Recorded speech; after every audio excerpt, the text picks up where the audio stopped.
Hi everyone, it's me, Rebecca the Booknester, and today I want to talk about the woman in cabin number 10. So let's start with the story.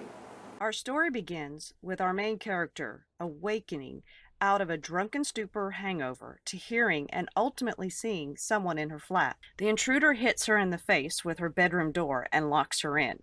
We spend 3 days going along with her as she experiences insomnia, has a horrible fight with her long-term boyfriend, wanders the streets of London in her pajamas, until she remembers she has a travel writing gig on a new boat. No, not a big cruise ship. This is one of those mega yachts, really. It only has 10 cabins. The story proceeds introducing each of the other characters, soon to be suspects, and after 4 days of no sleep, our plucky travel writer decides belting back a few is the sensible professional thing to do. Oh, along with popping a few anti-anxiety pills.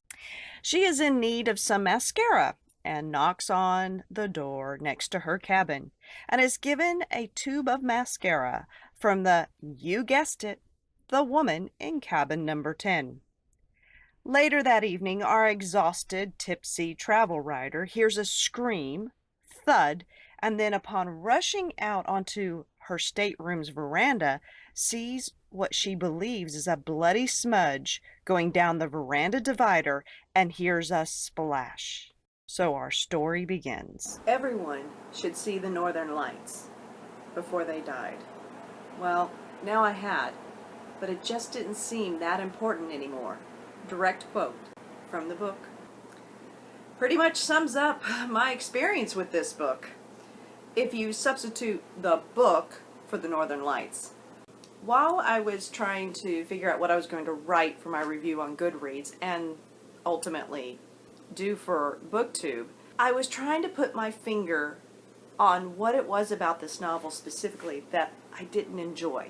I started by trying to determine, was this a mystery or thriller? And according to Goodreads, it's a mystery thriller. First of all, I think I was supposed to feel suspense based on what all happens to Lo, which is short for Laura, that really long name. But that would have required me to actually care about her, which I did not.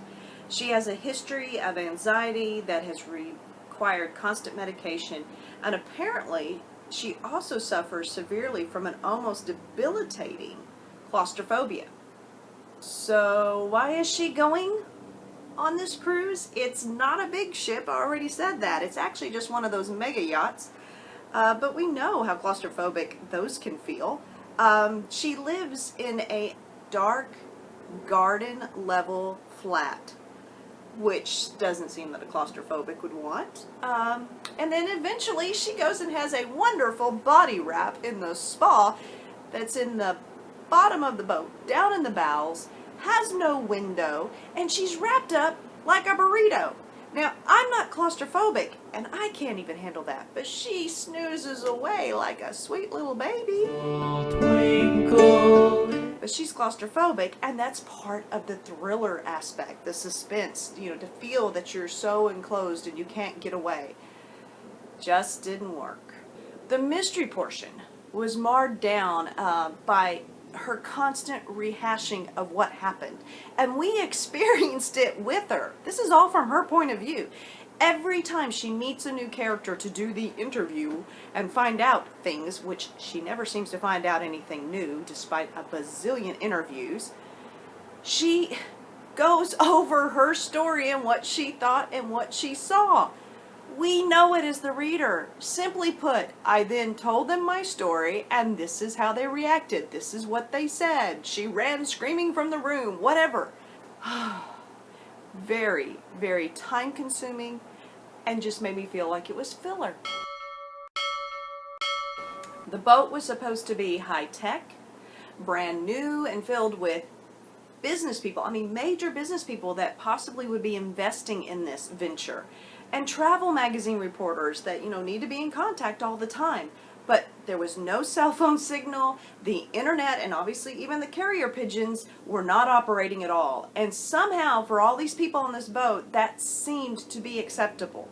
The entire incident that sent Lo off would have never happened had our detective not accidentally come upon the woman in cabin 10 who basically opened the door without looking through the peephole first, which, once you read this book, that should have never happened.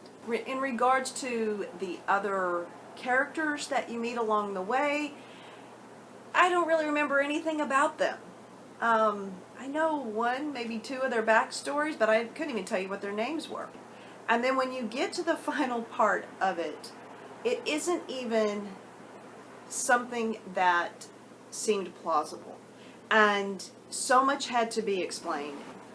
As I was writing the review and my star count just kept dropping, I really began to understand what it was about this mystery thriller that was rubbing me the wrong way. Ultimately, the solving of the mystery relied on the culprit themselves actually revealing themselves. And it was nothing to do with your detective. I don't know, it had to be done that way because Lo would have never figured it out. There's nothing about her character or the questions she asked or where she was going in this investigation that would have ever led her to the ultimate ending. The problem I think we might be seeing right now is that this is a case of a second book. When you get this book and you look on the back of the dust jacket, all the quotes, the fabulous quotes, are about her first novel, In a Dark, Dark Wood. There is none for this novel. And it makes me just feel like it was one of those situations where they wanted to strike while the iron was hot. Hurry up and get a book out. And Ruth happened to throw out, this is an idea I'm thinking of, and her publicist, her manager, whatever they are, the editor, whoever it is, the publisher went, yes, go with that. Let's get it done. It actually feels like it probably would make a better movie than it did a book, whereas with a good mystery, you want to be able to kind of believe in. Even if you can't believe in the diabolicalness of the baddie, sometimes you want to believe in all the rest. And this one just fell so flat for me.